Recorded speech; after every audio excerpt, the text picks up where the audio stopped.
MPR ఛానల్కు స్వాగతం.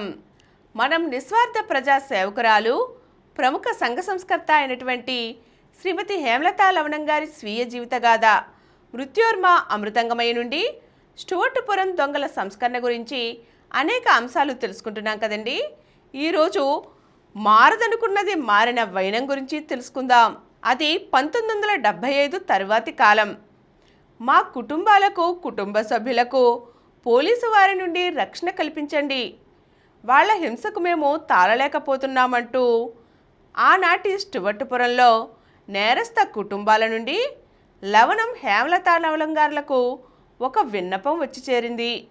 సరిగ్గా ఓ 25 సంవత్సరాల తరువాత 2000 తరువాతి కాలంలో మా పిల్లలకు, మనుమలకు ఓ ఇంగ్లీష్ మీడియం విద్యాలయం స్థాపించి చదువు చెప్పండి. సంస్కార్ సంస్థ నుంచి నాన్నగారు లవణం నుంచి, అమ్మగారు హేమలతా లవణం నుంచి ఇంతకన్నా ఆశించే పెద్ద విషయం ఏమీ లేదు అంటూ అదే నేరస్థ కుటుంబాల నుంచి కాదండోయ్, క్షమించాలి, సంస్కరణ పొందిన మాజీ నేరస్థ కుటుంబాల నుండి మరొక సామూహిక అభ్యర్థన వచ్చింది. స్టూవర్టుపురం గురించి ఎవరైనా క్లుప్తంగా అడిగితే చెప్పే 3 ముక్కల రామాయణం ఇదే. పై 2 విన్నపాల మధ్య ఉన్న మార్పు అన్ని రకాల విశ్లేషకులకు ఇది ఒక మేధోమదనం. ఆ మార్పు పరిధి మనకున్న సాంఘిక విశ్లేషణ సామర్థ్యమంతా. ఆ మార్పు పరిమాణం చరిత్ర పుటల్లో చాలా విస్పష్టంగా పెద్దదిగా కనిపించేటంత. పై 2 విన్నపాల మధ్య మనకు కనిపించేది, పురించేది ఏమిటి? చారిత్రక క్రమంలో వచ్చిన సాంఘిక మార్పు, ఆలోచనల్లో వచ్చిన కొత్త పోకడలు, తరతరాలుగా వస్తున్న నేర మనస్తత్వంలోని కొత్త తపన, సాంప్రదాయిక నేర ప్రవృత్తిని ఛేదించిన సంకల్పం, సాధారణ జనజీవన స్రవంతిలో మిళితం కావాలనే అంతర్లీనమైన వాంఛ, కనీస మానవ హక్కుల కొరకు ఆరాటం. ఇలా చెప్పుకుంటూ పోతే ఎన్నెన్నో. ఎక్కడ దొంగతనం జరిగినా స్టూవర్టుపురం వారి పాత్ర ఉన్నదని ఆనాడు పోలీసులకు, ప్రజలకు అనుమానం.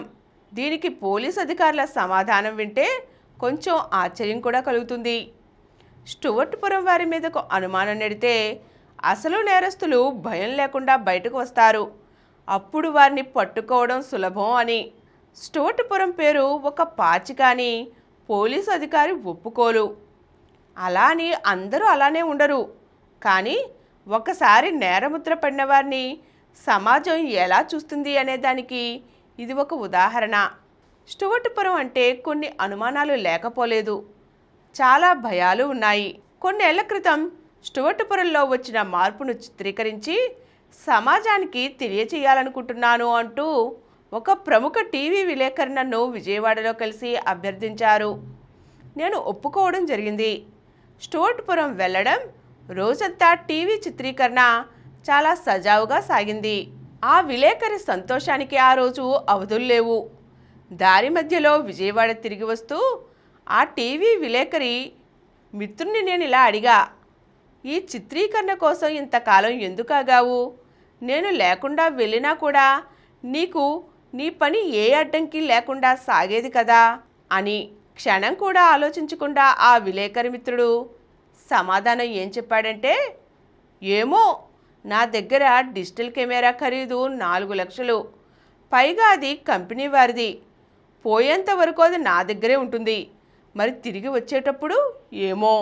మార్పు కల్లారా చూసిన వారిలో కూడా ఒక భయం, మరికొంత అనుమానం. చారిత్రకంగా మార్పు వచ్చే క్రమంలో ఓ 25 సంవత్సరాలంటే ఒక సంధి దశ మాత్రమే. ఈ సంధి దశలో అప్పుడప్పుడే వస్తున్న వెలుగు కిరణాలను చూసి అభినందించేవారు, ఆనందించేవారు ఉంటారు.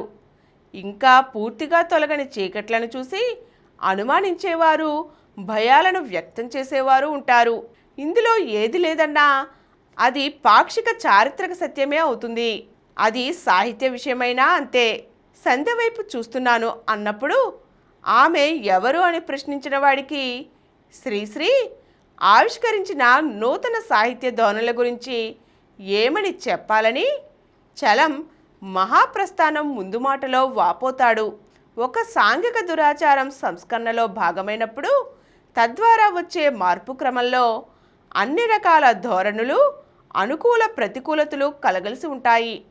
వీటన్నిటినీ యథార్థాలుగా గుర్తించి ముందుకు సాగినప్పుడే మానవ ప్రయత్నాలు సులభతరం అవుతాయి. మార్పును పదిలపరచడానికి స్థిరీకరణ కృషి కొనసాగాలి. లవణం హేమలత లవణం ఖచ్చితంగా చేస్తున్న పనులు ఇవే. ఈ స్థిరీకరణ ప్రక్రియ ఒక తరంతో ఆగిపోదు. సంస్కరణ అనేది 3 తరాల విషయం. అది నిరంతరం కొనసాగవలసిందే. ఈరోజు మనం మారదనుకున్నది మారిన వైనం అంటూ స్టువర్ట్పురంలో 25 ఏళ్లలో వచ్చిన మార్పు గురించి హేమలత లవణం గారు ఏం వివరించారో తెలుసుకున్నాం కదండి. మరిన్ని అంశాలతో మళ్ళీ కలుద్దాం. ఈ కార్యక్రమం మీకు ఎంతో నచ్చింది కదా.